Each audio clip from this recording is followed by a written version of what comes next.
વડોદરામાં વીટીવીના અહેવાલને પગલે આખરે હરણી લેક ઝોન પર લાગેલા હોર્ડિંગ્સ દૂર કરવામાં આવ્યા છે। હરણી લેકમાં માસૂમોના જીવ ગયા બાદ પણ કોટિયા પ્રોજેક્ટ્સના ભાગીદારોએ અન્ય વ્યક્તિને અપાયેલો કોન્ટ્રાક્ટ હજુ પણ યથાવત રાખવામાં આવ્યો હતો, જેની ભારે કમાણી કરતા હોર્ડિંગ્સ લગાવાયા હતા, જે દુર્ઘટના બાદ પણ ન હટાવાતા વીટીવી ન્યૂઝે હોર્ડિંગ્સ અંગે વડોદરા કોર્પોરેશનને જગાડ્યા હતા। વીટીવી ન્યૂઝે રિપોર્ટ પ્રકાશિત કર્યા બાદ કોર્પોરેશનના અધિકારીઓને હોર્ડિંગ્સ હટાવવાની કામગીરી શરૂ કરી હતી। કોર્પોરેશનના અધિકારીઓએ લેક ઝોન સીલ કર્યું હતું, પરંતુ જાહેરાતોના હોર્ડિંગ્સ હટાવ્યા ન હતા। જો કે આખરે વીટીવી ન્યૂઝના અહેવાલ બાદ કોર્પોરેશનની ઊંઘ ઉડતા આ કાર્યવાહી કરવામાં આવી। વડોદરા શહેરના હરણી ખાતે લેક ઝોનમાં 12 બાળકો 2 શિક્ષકોના મૃત્યુ થયા હતા।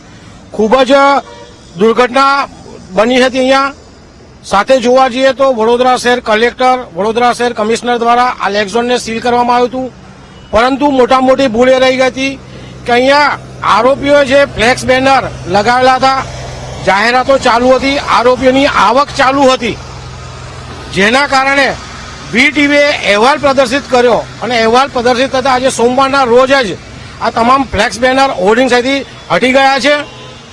આરોપીઓની આવક પર કલેક્ટર સાહેબે પગ મૂક્યો છે। ક્યાંક ને ક્યાંક વીટીવીનો અહેવાલ પ્રદર્શિત થયો અને તંત્ર જાગ્યું છે। અમે વીટીવીનો ખૂબ ખૂબ આભાર માનીએ છીએ।